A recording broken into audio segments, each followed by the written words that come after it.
आपने भी लगातार कई दिनों तक यहाँ पर रहकर देखा कि ये बहुत चुनौतीपूर्ण था और बहुत कठिन था।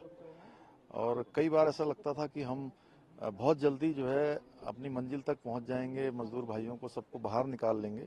लेकिन बीच बीच में कुछ इस प्रकार की परेशानी उसके अंदर आ जाती थी, समस्या खड़ी हो जाती थी। पहले दिन जब हमने इस पर काम करना शुरू किया तो ये लगा कि ये मलबा जो है जेसीबी और पॉकलैंड से आसानी से हटा लेंगे, और जितना हटाते थे मलबा उससे ज़्यादा ऊपर से आना शुरू हो जाता था। फिर हम पाइप लेकर आए, पाइप हरिद्वार से, देहरादून से पाइप इकट्ठे करे, पाइप डालने का काम हुआ। तो पाइप भी तेजी से आगे नहीं जा पाया कुछ जाने के बाद। फिर उसके बाद अमरीकी जो मशीन है, ऑगर मशीन लाई गई। उसको एयरलिफ्ट करवाया गया इंदौर से, हैदराबाद से, उड़ीसा से, कई जगह से जो है उसके मशीनरी लाई गई। लेकिन वो भी जो है एक दूरी तय करने के बाद फिर अटक गई। फिर दोबारा चलाई गई। फिर दोबारा चलाने के बाद अंदर मशीन फंसी गई बुरी तरह से, पूरी डैमेज हो गई, पाइप भी डैमेज हो गया। और ऐसा लगा कि अब तो चारों तरफ से रास्ता बंद हो गया है। फिर ऊपर से वर्टिकल डीलिंग शुरू की गई, वह भी जो है चली, लेकिन वो उतनी तेजी से नहीं चल पा रही थी। लेकिन फिर अंततः ये लगा कि यही काम हमारा दोबारा चलना चाहिए। फिर ऑगर मशीन अंदर जाकर जब डैमेज हो गई तो उसको काट काट के निकालना, और एक एक मीटर काट करके निकालना, कम से कम लगभग 48 मीटर अंदर जा चुकी थी। तो बहुत चुनौतीपूर्ण था। पहले उसके पंखों को काटना, पंखों को काटने के बाद मशीन को काटना। जिन लोगों ने भी इसमें काम किया है, जो हमारे गैस कटर थे, इसके आए हुए टेक्नीशियन थे, उन्होंने बहुत जीवटता का काम किया और पूरी मशीन बाहर निकाली। मशीन बाहर निकालने के बाद तय किया कि अब जो है मैनुअल इसको आगे बढ़ाया जाएगा, और जो खुदाई करने वाले हैं वो मैनुअल जाकर आगे आगे जाकर देखते थे। फिर उसको पुशिंग का काम शुरू किया।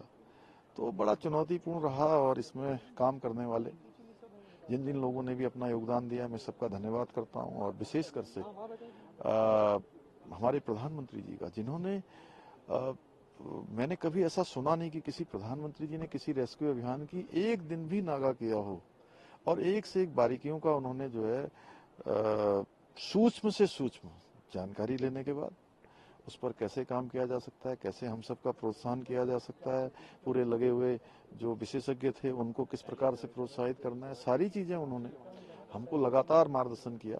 उसके कारण से हम इस कठिन अभियान को जो है सफल बनाए। बाबा बौखनाथ की भी बड़ी कृपा रही, उनकी कृपा से ये अभियान सफल हो पाया। एक सर महत्वपूर्ण सवाल है, इस दुर्गम पहाड़ी क्षेत्र में सबसे बड़ा जो सामर्थ्य भारत का दिखा, वो जगह जगह से हर चीज को जुटाना। अभी भी आप देखेंगे श्रृंखला से मशीन लगी पड़ी है, लगा जैसे पूरा भारत लगा पड़ा है संसाधन जुटाने में।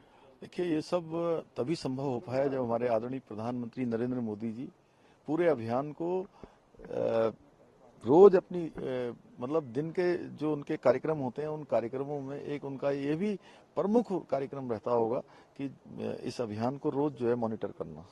उसी के कारण से पूरे देश से सारी मशीनरी आई, विशेषज्ञ आए, दुनिया के विशेषज्ञ आए।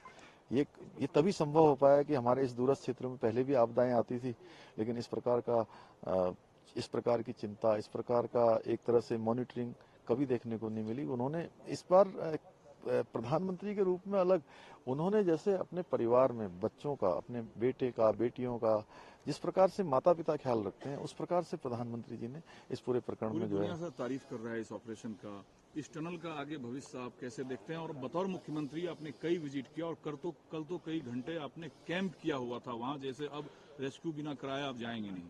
नहीं, कल मैं दिन में प्रातःकाल में वहीं था 10 बजे तक, और 10 बजे जाने के बाद फिर से मैं 1 बजे वापस आ गया था। और 1 बजे से लेकर थोड़ी देर के बाद लगभग 1:30 बजे मैं चला गया था, और लगभग 9 साढ़े 9 बजे जब अभियान पूरा हो गया उसके बाद ही बाहर निकला। तो मुझे लगता है कि चूंकि हमने पहले ही कहा है कि इन सब का हम जितने भी इस प्रकार के हमारे प्रोजेक्ट चल रहे हैं सबकी समीक्षा करेंगे, और भारत सरकार भी अपने स्तर पर सबका सेफ्टी जो ऑडिट है वो करवाने का निर्णय वहाँ से हो चुका है। तो चूंकि इकोलॉजी भी चलेगी और इकोनॉमी भी रहे, इकोलॉजी और इकोनॉमी दोनों बनी रहे, उसी के आधार पर हम लोग आगे बढ़ेंगे। सभी श्रमिक स्वस्थ हैं, जल्द सब। हाँ, सभी श्रमिक स्वस्थ हैं, और देखिए उनको अंदर भी उनका हौसला, उनका शरीर दोनों भगवान की कृपा से अच्छे रहे। और जो उनके लिए ऑक्सीजन देने से लेकर पानी देना और उनके लिए खाद्य सामग्री भेजना, मुझे समझ में आया जब मैंने ये सोचा था कि पूरा रेस्क्यू अभियान 3 घंटे तक चलेगा, 3 घंटे तक चलेगा, क्योंकि एक को लाने में कम से कम 5 मिनट से 10 मिनट तक लगेंगे। स्ट्रेचर पर आएंगे, एनडीआरएफ वाले, एसडीआरएफ वाले उनको चढ़ाएंगे। लेकिन जैसे ही पाइप अंदर गया और एनडीआरएफ एसडीआरएफ ने काम शुरू करना कर, तो आधे घंटे से भी कम समय में पूरा अभियान हमारा पूरा हो गया। सारे के सारे श्रमिक भाई दौड़ते हुए आए, तो खुशी का ठिकाना नहीं था, क्योंकि हमारे परिवार के लोग, हमारे भाई स्वस्थ आ रहे थे, उनके परिजन, जिस प्रकार से उनके चेहरों में खुशी थी, उनके चेहरे में संतोष था। और वो कह रहे थे कि हमको पहले दिन से विश्वास था कि हमको कुछ नहीं होगा, क्योंकि जिस दिन से आप लोगों ने बात करना शुरू कर दिया था, हमारी चिंता दूर हो गई थी, हम निश्चिंत थे अंदर। एक सर आखिरी सवाल, आप तो खैर युवा मुख्यमंत्री हैं, युवा सामर्थ्य भी उत्तराखंड का दिखा, जो कि युवा राज्य है उत्तराखंड भी, और अद्भुत सामर्थ्य इस राज्य ने दिखाया। हाँ, निश्चित रूप से देखिए, ये हमारा जो हिमालय है, ये हमको प्रेरणा देता है, हिमालय की तरह अडिग रहना है, हिमालय की तरह आगे बढ़ना है। धन्यवाद।